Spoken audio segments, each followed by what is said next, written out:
Hey everyone, welcome to another Age of Sigmar, the General's Handbook review, where Josh and I are going to finish up our review on the narrative stuff and then get into the multiplayer stuff, which is super fun.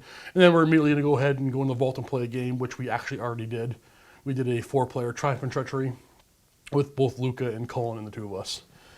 So the narrative stuff, they added some more narrative stuff, which is very similar to the Age of Sigmar that we already know. Right. And I like the narrative stuff. So the thing I'm going to talk about real quick is they've given us some recreating battles of the past. They've got two in here, two different famous battles that they give you some fluff behind, and they actually give you the armies they want you to use. Yep. The first one, which is the Clearing of the Way, battle plan over the Abyss, looks pretty cool. There's a good amount of models, but nothing too crazy. Yep. And it seems like a cool, fun mission. They give you the board and all the special rules, and it looks like fun. Yep. Jumping into the other one, though, the Death of Nagash. A lot of cool fluff and all that. Whoa, spoilers. Well, Yeah, he already died like once. I guess. Twice. He keeps dying a bunch. The Death of Nagash, really cool. I think they went a little over the top on... This one kind of confuses me. Because I would like to... if you read the story of it, super interesting. I like to recreate this. I can't. You literally need 9 players. Yeah. You need 4 players for the Forces of Death and 5 for the Forces of Chaos. You need a lot of stuff. Well, the odd thing is, for the Forces of Death, both the studio and I each own our own very large undead armies. And together, combined, we can fill this list. But it is meant for 4 players. Okay, so 4 undead players. So maybe it can be done.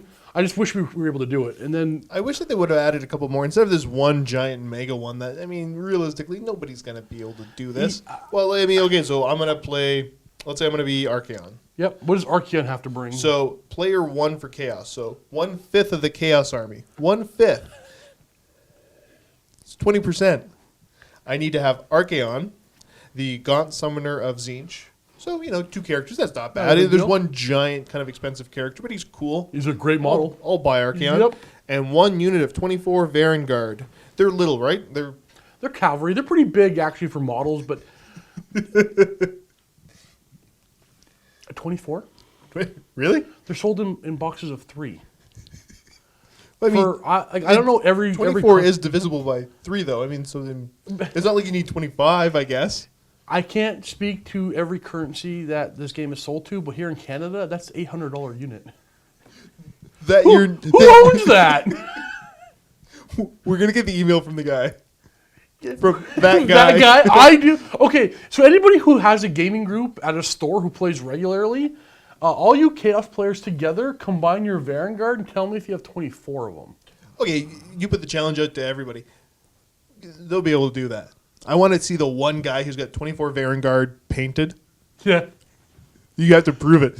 No Photoshop. You can't just, have your unit of 6 and know, Photoshop that a bunch. So, I mean, granted, this is only a guideline of what was there. You could do it a tone down. You could totally do it your own way. But if somebody out there recreates this battle at their local store, take a picture, please.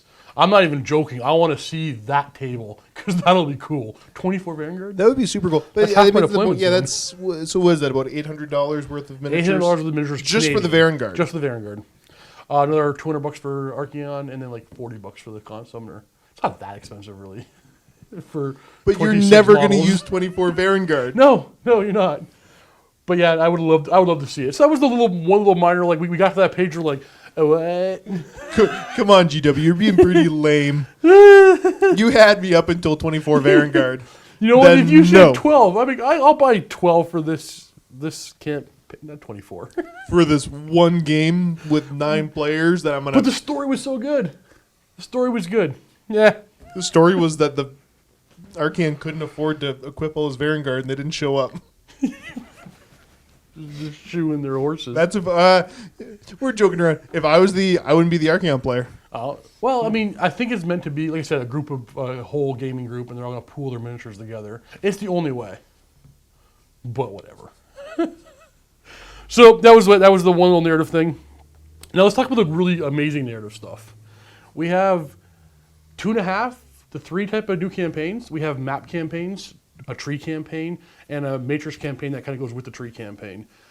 And each one was better than the last, and they were all good. So the map campaign, the second I figure out how we can do this here, we will be doing it.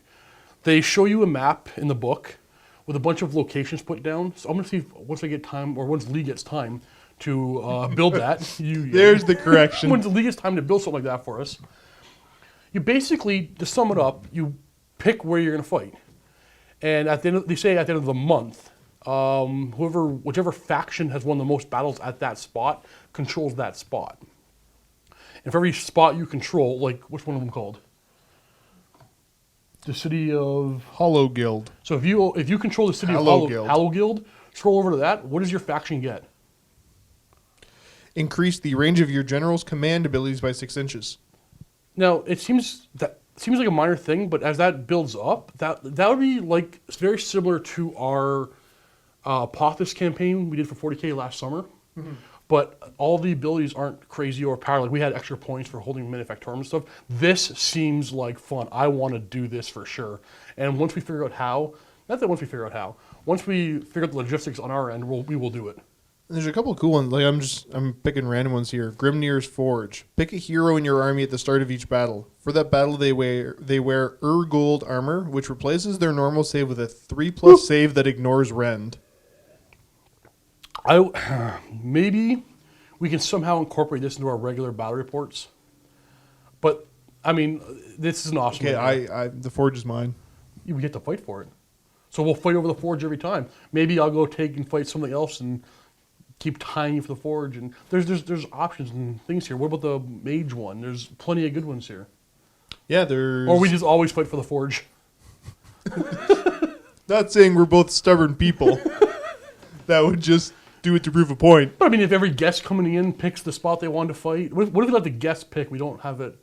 Just let them pick which spot they're going to fight for. I think it'd be. There's definitely. We should work it out. Either way, that's going to be fun. That will be fun. We have another one called the. I would love to just almost put it up on the wall and just always be fighting over something. That's what anytime, I mean. Yeah, anytime we play a game or whatever else, like, you're playing that faction. This is what your current bonuses are. Here. Yeah. Like, what if that wall right there, or even the one right here where the saw is, right behind us, where if we had the time to build this a map, we can easily copy that one or make our own, and just have every one of our battle reports involved around that. Would you be opposed to that? I wouldn't. Would you guys be opposed to that? Yeah, leave some comments on this. Or, the same thing, throw ideas out if you guys have ideas on this, or if your group has come up with something. It sounds super interesting. And then from there we have the Tree campaign. I read this one and I immediately loved it. So it is a campaign that they say can end in anywhere from 3 to 5 battles on average, but it can go on an infinite loop. If somebody keeps losing when they get to the end, it goes back to the top of a tree. Basically, it has a bit of a tree.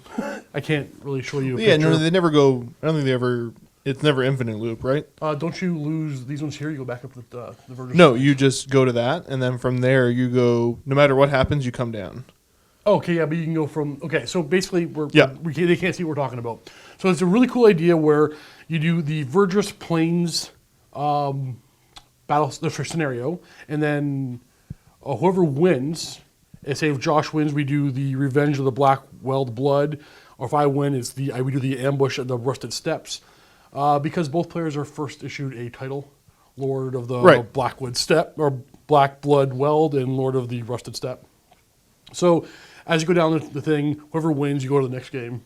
And right before you get to the very last one, before you get to the winning campaign thing, if there's a tie, I think you go back up around. So it can potentially... Yeah, if you've bumped down to do the Land of the Dead scenario, then it bumps you back up to Return to the Plains. And so even if you tie the Verge campaign, you redo the same one, the very first one, the Plains, you redo the same thing again. But it's a really cool idea because it's a way of doing a campaign with just the book. Yeah, it's the traditional way to do a tree or ladder style kind of campaign. Yeah. But they've included one in here. Yeah, with the battle with the scenarios, the battle plans. Yep. So I read these battle plans. I read this tree. And I'm like, wow, this is fun. I want to do that. Let's go on to the next one, the Matrix campaign, which adds to this. But I'm so excited for this. I can't wait till we do this. It takes place with this campaign. maintaining both players being either Lord of Black. I can't remember. The Lord of Black Blood Wield or Lord of the Rusted Steps. Okay, with a little bit of a different thing. Before a game, we would each pick a strategy for the page over. You can pick to either advance across the Verge's plains to engage the enemy, and we pick silently. Yeah, they give you 5 different options. Swing around the flank to advance through the Grim Crags. Swing around the flank to the enemy through the Stygian River. Hold your position and gather troops. Send out scouts to spy on the enemy. So let's say Josh, and you're gonna play Blackblood, okay? Okay. You're gonna choose to advance across the Verges to engage me, but I'm gonna choose to send out scouts to spy on the enemy. So we have to look at the chart after we reveal secretly what we picked, and we go ahead and check that chart out. And what would that be?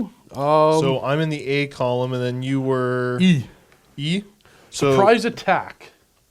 So basically, we roll. One of us is going to gain the surprise attack special roll, and it says roll off surprise attack. Yes. Because these are kind of contrary to each other. So surprise attack is a bunch of additional rules that apply to the game. This one is you can decide who has the first turn in the first battle round.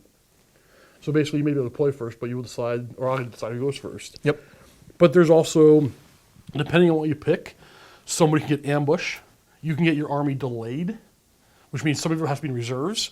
You can get flank attacks. You can get reinforcements, treacherous path. This is a great idea. This sounds super fun to me, and I would play this just for fun all day long. Yep. You have to kind of like pick your strategy and have it hidden. So these campaigns, aces. Top I'm notch. super excited. They Well done. They not We don't only play them, gave you obviously, some but- super good ideas, but then they also showed you they gave you a campaign to work with too. So they said, these are different ways you can organize a campaign, and here's one for you to try out. So they did a really good job on that one. I immediately went to Matthew after showing this Matrix campaign, their Matrix chart, and said, you got to apply this to one of the 40K games somewhere or something like this, because this is a really cool idea where you have to get kind of like strategy before the game starts. What could you possibly do? Because you could know what every possible buff or debuff you can get by the strategy you pick, and knowing what your opponent has in his army, what he might pick, and there's that little bit of chicken again. Love it, love it. So narrative campaign, their narrative stuff, there it is in a nutshell. Mostly good. Yeah, it's all. I mean, there's very little that. There's no real complaints. There's some stuff we poked fun at a bit. Yeah. But That's in absolutely everything. All right, let's go do another thing that I did not know was coming in this book, but it is super exciting, and we've already played a game, multiplayer.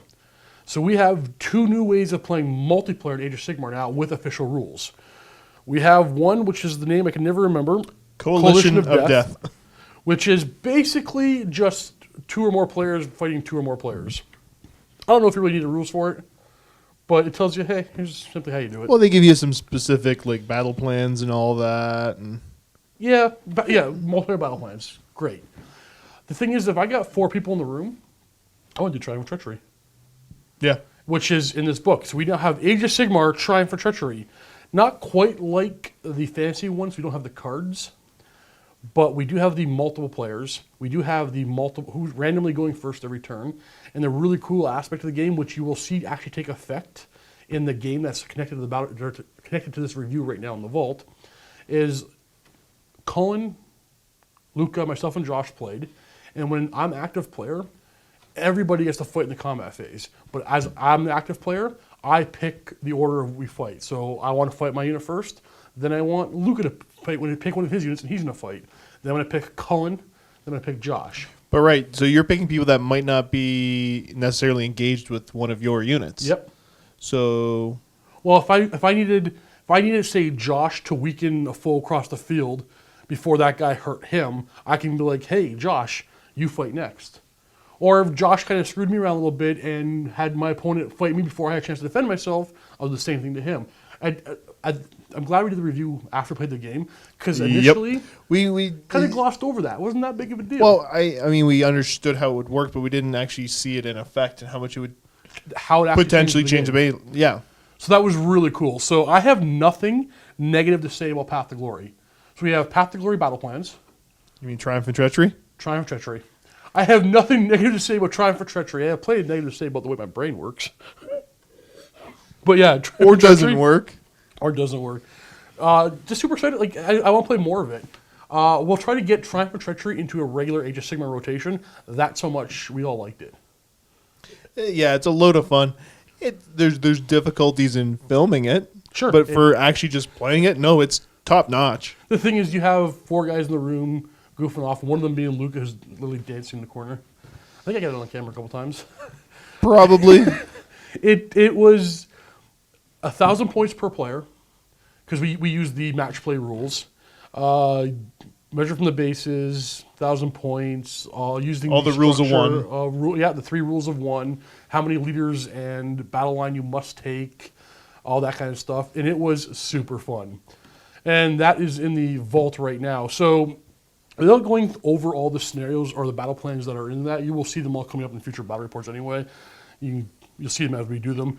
But we're playing that right now.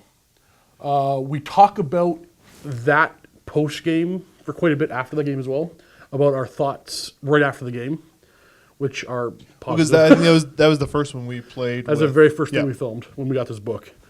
So that right now, go watch it. It was a tremendous amount of fun to play.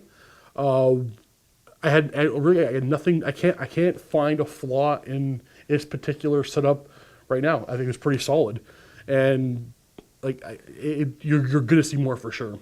So right now it's in the vault. Now you click the link below and go ahead and watch that immediately, and just get yourself there. See, I'm so excited. I want to play it right now. I can't even speak. You can get yourself a 7-day free trial to watch that battle report and everything else we do here at MiniWarGaming, because there's lots more Age of Sigmar coming up, lots more Triumph Treachery, Path to Glory soon. Definitely these narrative play tree and matrix campaigns, and hopefully soon a map campaign, because honestly, everything was great. Yeah, I think we had to come up with some sort of an idea to get the map thing in regular. You know, before I end it, I want to say one more thing, because normally when these supplements come out, there's one or two things I want to try. Is really I want to try all of them. There's nothing here I don't want to do. There's nothing in this entire book that I was like, we're just going to ignore this. Yeah. So there you go. That's it. That's our review for the General's Handbook. Stay tuned for more Age of Sigmar. Thanks for watching. Happy wargaming.